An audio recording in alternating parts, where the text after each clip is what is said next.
Hi, my beautiful Partners of Commercial Fishermen community. Whether you're a partner, you're a fisherman, friend, family, supporter of, welcome back to the Partners of Commercial Fishermen podcast. We're hanging out again. I'm stoked that I am honored that you take the time to listen, because I know you could be doing a million other things, because there's so much going on. There's so many options, so many choices that we have in our beautiful, very privileged life as being alive right now, especially in America. If you're listening overseas, it's amazing how much we actually do have. And on that note, thank you for deciding to spend time with us and hang out with us, because this is the way that we are able to connect with each other around the world, around the country, in every fishery, because we all have a commonality, which is commercial fishing, this lifestyle that not many people truly understand. And really, you have to live it to really get to not only the bottom of it, but also understand what it takes to bring wild-caught seafood to the plate of every American, anyone all over the world. And so thank you for spending time with us. And if you're new here, I'm your host, Megan Waldrip, and we hang out every week on the Partners of Commercial Fishermen podcast. And I hope y'all have had a wonderful summer. By the time you hear this, it will be probably September and summertime. I hope you've had a chance to relax and take a step back, maybe enjoy the sunshine, maybe go to the beach, get to the water any way you can, or to your favorite hangout spots outdoors. Beautiful, beautiful weather that we've had down in North Carolina. And it's just so nice to be able to have that time. And it is interesting, the summertime break. Like, even if you're not in school anymore, that feeling of summer, everybody has that. There's a little more freedom there. And now that school is back in sesh, it feels like there's also this recalibration. It's like a brand new year for not only the kids in school, but parents, or even if you don't have kids like me. I don't have kids, but there is this newness, this new chapter, this new beginning that happens around September. And I hope that you're enjoying that and embracing that, and however brings you joy. And on that note, I feel that what better way to start a new chapter, a new season, than to touch base with our breath, to take a freaking deep breath and calm our nervous system when we need it most, because so many things can trigger that. So many things can make us feel like things are out of control. If you watch the news, I do not. I proudly do not watch the news. I don't care what anybody says. It has done wonders for my mental health by not paying attention to what's going on. And what I know about the news is what I know through our community, and what I know is going on with fisheries and our fishing families. And we've had tragedies that have come up with the fishing families in the West Coast, and my heart goes out to them. And the Partners of Commercial Fishermen are always trying to figure out how to best support families that are going through challenging times. And we are with you. We think of you. You're not forgotten. And so our hearts are with those families always. And let's go back to the breath. So when things like this happen, when you don't know what to do, you close your eyes and you take a deep breath, and you send those loving vibes, those prayer, that loving energy. Some people call it prayer. You can call it meditation. It has many different forms. But if you're able to just breathe and send that love out, that really does wonders, not only to the people that need it, but to yourself. And on that note, I'm releasing it for the first time, part 1 of my interview with breathwork specialist, Reiki master, so many different titles. She is a healer, Brenda Winkle. We love her on this podcast. She has done so much for our community by just giving us some great tips and tools on how to regulate our nervous system. We've had her on, I think it was not this past January, the January before. And then we recently had her on, you might have heard part 2 of our interview. We did a cross promotion podcast where she released part 1, I released part 2. But now we both were like, hey, let's release both parts on our podcast. So we're switching it up. I'm now releasing part 1, and you're about to listen to it now. But it's such a wonderful reminder of, not only what happens when we feel stress and anxiety, but also when we're feeling loneliness, that feeling that can come around and kind of surprise you at times. I mean, I talked about it in the podcast. I thrive in my alone time. I love when I miss my fishermen, but I love having time to myself. I love getting into my routine. It's like a whole new world. It's like school beginning. It's like a new semester. I have a whole new aspect of how I operate day to day, how I cook my meals, you name it. But loneliness really hit me, and it was this past January where I was just hanging out on the couch, doop-de-doop. It was the end of the day. I was about to put on one of my favorite shows, and it hit me, like majorly hit me in a way that I felt, well, A, sad because I felt lonely, but B, I was also kind of thinking, what the heck, Megan? I mean, you're used to being by yourself all the time and you actually love it. So why are you feeling this way? And so this episode is wonderful because it talks about going through those moments, how I was able to get through those moments, and Brenda's amazing tips on how to get through it. And also it was amazing to hear her perspective as a woman who isn't in a partnership. And so her loneliness that she has felt is, you know, she is divorced, she's had her child, she's raised her child has gone off to school, lives on her own. And so now Brenda was living on her own and dealing with the loneliness of maybe not having a prospective partner in the future, but just dealing with the self. You know, it's different types of loneliness. If we feel lonely, we know that our partners are coming back. But what happens when you don't know, you know, if you may be in a partnership again, which, as I have to quote, and Just Like That, which is the sequel to Sex and the City, by the way, this season, they nailed it. I don't know if you've seen this season, but they hit their stride. This is the quintessential Sex and the City, and Just Like That season, I think it's 3. At the very end, well, I don't want to ruin it. I don't want to spoiler alert, but at one point there is a quote where it says the woman realized that she wasn't alone. She realized she was on her own. Oh, it's so good. You're not alone. You're on your own. It's the me time. But when that me time feels really heavy, this is such a great episode to dive into. So I really hope that you enjoy it. Let's dive in. Hey partners. As you know, one of my greatest joys is recognizing how important you are to the commercial fishing industry. But did you know that POCFs are also the biggest influencers when it comes to safety?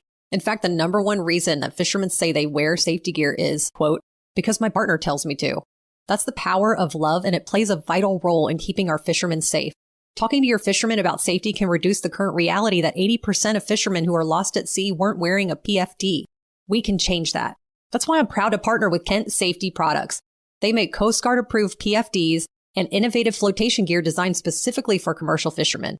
Their gear is comfortable, durable, and made to move with fishermen no matter the fishery, because the best safety gear is the kind they'll actually wear. And just so you know, we only partner with companies that genuinely care and produce high-quality products for the well-being of our fishing communities. Kent Safety Products is definitely one of them. Visit KentSafetyProducts.com to find the right gear for you, your fishermen, and your kiddos too. That's KentSafetyProducts.com. I'm Megan Waldrop, host of the Partners of Commercial Fishermen podcast, an extension of an online community for partners to connect and feel less alone. Our podcast invites fishermen, family, friends, and supporters of the industry to learn, laugh, vent, and hear stories about this incredibly unique way of life. What do you say? Let's dive in.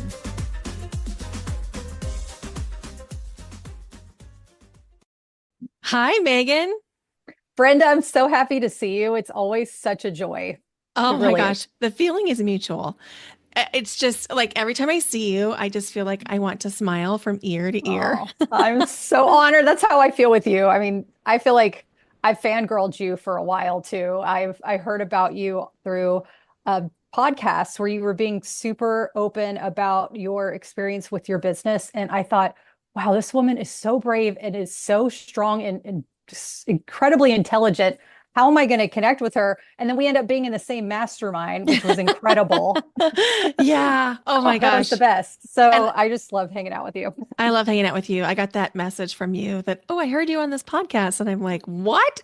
Somebody heard me and put together that it was me. It was one of those moments that I wasn't quite prepared for. So Right. I'm so glad that we got to know each other and then just have connected over and over and over again, just without any agenda. And I think that is so powerful when we just connect without agenda. I love that. Me too. And What a perfect way to segue into the conversation today. Connection, and then that feeling of loneliness. Mm-hmm. Mm-hmm. It can sneak up on you when you least expect it. And there you are. I mean, it really is so pronounced. And how, I guess, first of all, what do you think about the word loneliness? Like, what does that feel like to you? What comes up for you when you hear that word? Well, I think there's a couple things. One thing that comes up for me initially is the societal norming of loneliness as a bad thing, as something to be ashamed of. And so there's that running in the background because I think a lot of people are afraid to admit that they're lonely because of what they are afraid it might mean about them. And so the first thing that comes up is a challenge to that, saying that loneliness is just a state of not being with another human in a way that you don't feel seen, heard, witnessed, or have someone to share experiences with. And so you can be lonely and surrounded by people, or you can be lonely because you're alone. They're not mutually exclusive. What about for you? What comes up? Oh, that's so good. The lonely of being around people. It's like being alone in a crowd. I remember living Mm, in New York City and feeling that for sure. mhm, And yeah, if I may share the most recent story that I've experienced that I've had with loneliness was in December. So, as a little background, my husband is a commercial fisherman and we have a home in Wilmington, North Carolina, and he was fishing in California. So, over, 2,500 miles away. But you know what? I embrace this lifestyle. I saw that as a silver lining to be able to cultivate this independence and have time to myself and also have the house to myself. I mean, let's be serious. It's pretty great. But he had been gone for about 4 months and then came back for Christmas. And then it was mid-January. He had been gone for a couple weeks at that point. And I was just laying on the couch at the end of the day. And it just hit me really hard, loneliness. And I knew it was loneliness. It wasn't sadness. It wasn't depression, which I've definitely dealt with in the past, but it was loneliness. And I had a choice. I knew this could either take me and I could run down the spiral with this mhm, feeling, or I can get curious. And that's what really helped was to figure out, oh, okay, well, this is what loneliness feels like. And then also to take inventory. Is this actual reality here? Am I actually lonely? Okay, no, I have family, I have friends, I have love in my life. So this is a feeling. So it was really interesting to just kind of disconnect myself from going into the hole of loneliness, which can be such a weighted blanket. But mhm, also to realize, oh, this is a human experience and this is temporary. And this will pass too. And that actually did help it pass was really to admit to myself, I'm lonely, like what you said. Society makes it seem like it's a bad thing. It's like, no, it's just a human thing that mhm, happens. mhm. You're Yeah. pointing to something really important, which is that you can suffer from loneliness, or you can recognize loneliness and then take the next right action, whatever that is, whether it's taking inventory of the people in your life or reaching out to a friend. So, my experience with loneliness is not connected to partnership because I've been without a partner for a long time. I've been divorced since 2008 and been, without a partner since 2019. And so it's that I spend a lot of time alone, but I wasn't lonely until my daughter moved out.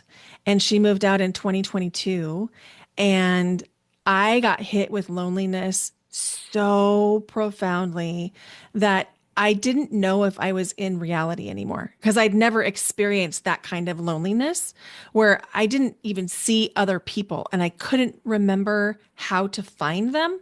And I started to wonder, like, am I going crazy? Am I in an alternate reality? And then this box elder bug showed up in my apartment. And I was like, okay, there is something moving. There is something living. I think I'm okay. And it was so scary and profound and also laughable. Like, I'm glad a bug is here. Are you kidding me? That it really shook me up and it made me realize I have got to take some ownership here and figure this thing out. Oh, that's such a good story. Thank you for sharing that. Also, I love the bug. The bug, this bug, the savior bug. So, what were your first steps of getting out of loneliness once you had that revelation? Well, my very first step was I have to be around people. And I was like, I don't know people because I'd left my full-time teaching career just 3 months earlier. And so I had anticipated going back into a school where I'd be around literally thousands of people every day. And now I'm a solopreneur, working alone, living alone. My dog had died. My daughter had taken our other dog, and I was like alone. And so I was like, okay, so step one is I need to modify my lifestyle so that I'm getting out of the house every day. Because prior to that time, I was grocery shopping once a week because that's what my lifestyle required, teaching full time. So I would meal plan one day, grocery shop the next day. And so the first thing I did was I started to buy food only for 1 to 2 days at a time so that I would be forced to go out of my house. And that seemed to be so profoundly resourcing that everything began to happen after that sort of like, okay, I know where other people are, even if they're not my people. Oh my gosh, that is so good. That the fact that you were able to start a new routine for yourself and to put yourself out there literally outside in front of other people. That actually, it reminds me of a story recently. I met with one of the partners of commercial fishermen in my community in Charleston. We had coffee. It was so nice to talk face to face because this lifestyle is extremely isolating, which I could talk about later. And there's not a lot of people that can relate to it. But we had coffee and we're chatting away, and this really sweet lady next to us commented something about our outfits. Really nice. She was probably in her 60s, early 70s, really bubbly. You could tell she's one of those light people. She was just so Mhm. joyful. And we had just talked about loneliness, actually, me and my friend. And I thought, I'm going to ask this woman, in the middle of our conversation, I said, so I have a question. Have you ever felt lonely? And if you have, what did you do to get through that? And she kind of just looked down and goes, oh, yeah, I've definitely felt loneliness. My husband passed away a year and a half Mm. ago. Mhm. And that was really hard. I mean, it was a very, happy people get sad. And I'm like, wow, she's going there with us. It was really special. And she said, what really helped me was I had friends that came up and showed up for me, but also she did what you did. She said, I forced myself to get dressed every day. I forced myself to get out of the house and put myself out there. Mhm. And eventually that helped me bring into this whole new routine, these new experiences, events, places, and hobbies that she never thought she would expect. She's like, life goes on, and my husband would have wanted that. And that hit home so much because, I mean, commercial fishing, there are women in our community who have lost their fishermen because it is one of the Mhm. most dangerous jobs in the entire world. And so Mhm. I know that there are other women out there that are suffering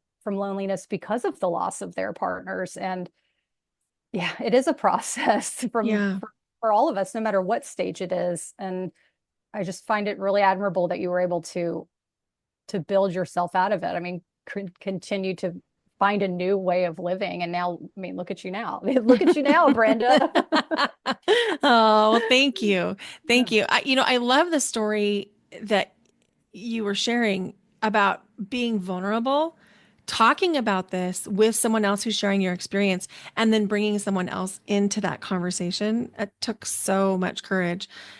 And I love that vulnerability. When you realized that day in December that you were experiencing loneliness, what were some of the steps that you took? Some of the steps that I took was I laid down and I was just going, huh. I thought I said that to myself out loud. Huh, this is loneliness. And I sat with it for a few minutes. I allowed myself to feel all the feels. I'm like, where do I feel this in my body right now? Usually I feel things in my chest and my throat. And so it was, what is this experience like?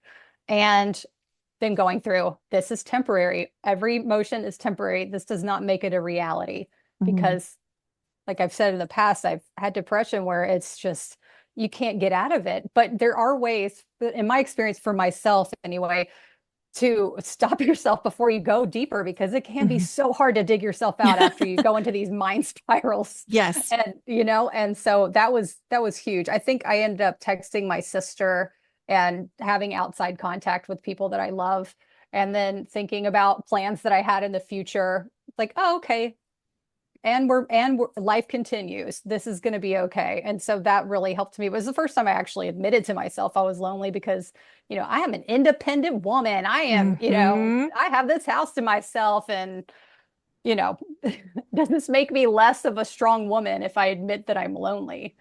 But really, Ooh, it's, our vulnerabilities are our biggest strength. If we're actually able to admit them and connect with other people, I mean, that's what true strength is all about. that's right. That's a mic drop moment right there. True strength is about admitting. Yeah, absolutely. And, there's something so important about being true to ourselves when we can say, this is what I'm experiencing now. Because if we're not, then we try to put band-aids on the wrong things. Oh yeah. That that just hit home, because I'm thinking, I also thought during that time was my band-aid that I used to reach for was alcohol and drugs, particularly marijuana. I would go for that and I would just kind of shut all those feelings out. But this is the first time that I actually experienced it completely sober and thought, oh yeah, no, I can get through this. It's fine. Actually, if I put a band-aid on it, it's actually going to make it way freaking worse. Hmm. As I cheers to you with my kombucha in a wine glass, by the way, because that's how I enjoy my beverages, through wine glass. But I mean, truly, I mean, and I think also quitting drinking, I have quit drinking 9.5 years, and recreational drugs less than that. But to about the alcohol, when I quit drinking, it was interesting, because there was a kind of a loneliness feeling and thinking, oh, well, I'm not going to hang out with all the people that I used to hang out with, because we shared a different type of commonality there. And also, I'm looking around. If I go to one of these parties and I'm not drinking, I'm like, why am I friends with these people? Like sometimes I'm like, I'd rather be alone than be playing in the circus right now. Like this Uh-huh. isn't actually, you know what I'm saying? Like I sometimes do. it is better to be on your own than just to be amongst people that are not your vibe. I mean, that's just a whole other hole that you kind of spiral into. Have you ever had experiences with that? Oh, yes. And so I drink very moderately or minimally. Like I enjoy wine tasting, once or twice a year. I will have the occasional glass of wine, but I spent my 30s and most of my 20s drinking away any of the uncomfortable emotions that I might be facing. And it wasn't until I went through a divorce that I was like, wait, I don't feel the urge to drink anymore. And so I still had some habits about, socializing with drinking. And when I stopped doing this social drinking, a lot of those friendships shifted completely.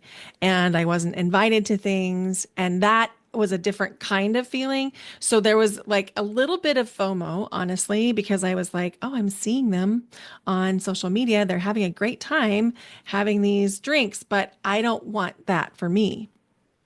And so, like you say, there was peace in knowing that I was choosing a different path.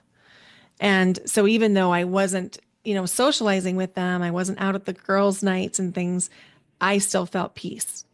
Right, 100%. And then also, those pictures that we see on Instagram, it's like, are they having a good time? If they are, I hope they are. But like, how many pictures have we faked to pretend like we're living this great life when really our lives are so much greater than any photo on Instagram could ever put across? You know what I'm saying? Like I do. the FOMO. What is the FOMO? What is it? What do they call it now? It's the Oh, JOMO, the joy. JOMO. Yes, Yes. joy of missing out.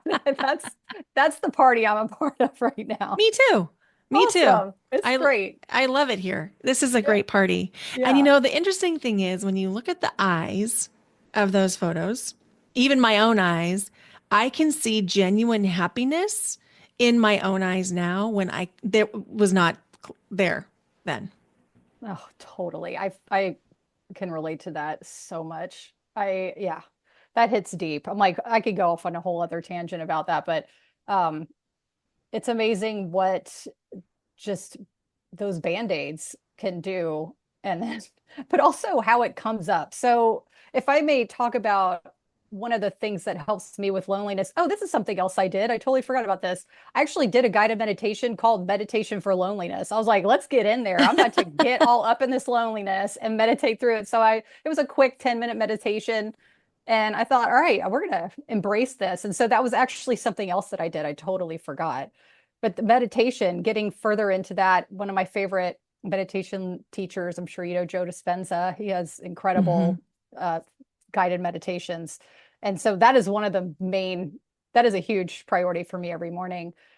And it was interesting when I started doing these meditations, and some of them are very deep Kundalini exercising, all the things. My sleep would be interrupted, but also I woke up one night with just pure anxiety. And I felt it all throughout my body. And I thought, oh, wow, this is anxiety. But also I was thinking, I got to just let my body do what it's got to do right now to let it release. I don't need to be like, why am I anxious? What's going on? It's like, actually, it's probably just releasing all of these emotions that I've band-aided up with alcohol and drugs for so many years and letting it just come out. So it was me 3 a.m. just staring at the ceiling, being like, oh, wow, I am anxious AF. But then eventually I was able to let it go and go back to sleep. But it's incredible to just take a step back and let the body do what it needs to do without going into why is it doing this? Is it because of this? Is it because I said this or this person, whatever it was. Well, you're highlighting something, which is what I teach, which is embodiment, thinking about the somatic body. So, we've got 2 nervous systems. We've got basically, well, depending on the map you're using, we have the autonomic nervous system, which is the nervous system that controls everything without us having to think about it. And then we have the somatic nervous system, which is where we have these nerves and it's where we can, feel things in our arms and our bodies. And when we are having these anxious experiences or lonely experiences, our body is remembering something. It's connecting it to a former time, to a former experience that is like a muscle memory, so to speak. And if we are staying in the structured mind and we're trying to think our way out of it, we will never think our way out of it. It just won't happen, because if the anxiety is a body sensation and the mind is telling us we can think our way out of it, the only thing that's going to happen is you'll get more anxious or you'll get more afraid or more lonely, because you can't think your way out of a nervous system response. Okay, major goosebumps. So may I dive into this with you more? Yeah. So what is the way through? Is it to just be and let it happen? Or if you're not using your mind, what do you do? Well, there's many, many things that you could do, and there's not going to be one right thing that's like the perfect medicine for everyone every time. But if you think of like a menu, so you go to your favorite restaurant and you have 3 to 4 different things that you love on that menu, I like to apply that kind of thinking to this. So maybe it's breath work. Maybe you just take some slow, deep breaths and like in through the nose, out through the mouth. And you just do that until you feel your body begin to release. Sometimes it's actually getting in the body and releasing. Maybe that means you stand up out of bed for a second and just let your body shake and just shake and jump and shake and jump and just like flick, like you're flicking water off your hands, and just let the anxiety move through you and move it in and through the body. You could also do meditation, although if you're in an anxiety loop, sometimes you need something more physical to do because you're stuck in the mind in that anxiety loop. And so if that's you, then I would invite you to do like a walking meditation or some kind of movement incorporated with it so that you can really get into the body. So when we think about moving energy, there's 3 ways we can do it. We can move it through breath, through sound, and through movement. And so any of those 3 ways, whether that's like sounding, and by sound, yes, sound healing, but we're talking about it's the middle of the night, right? In this scenario. So how are we going to fix that in the middle of the night? You're not going to go call your sound healer. You're going to need to do something on your own. So voicing, like literally letting your voice make sounds. Maybe that's just like exhaling audibly with your voice. Like here would be an example. You just inhale.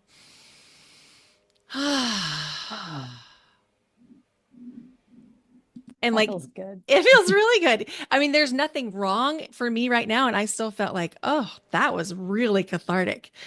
So invitation to try that. It can be I, really helpful.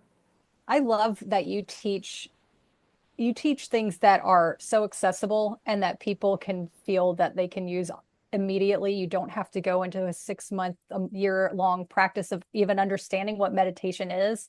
You can simply return to the breath. But the way that you describe it, because we hear that a lot, if you're into the spiritual world, you hear about breath and all the different modalities. But the way that you describe it, you make it feel so comfortable and you make it feel like we don't need, there's no barrier for entry with you. And I really appreciate how accessible you make that for everyone. So thank you Mhm. for that.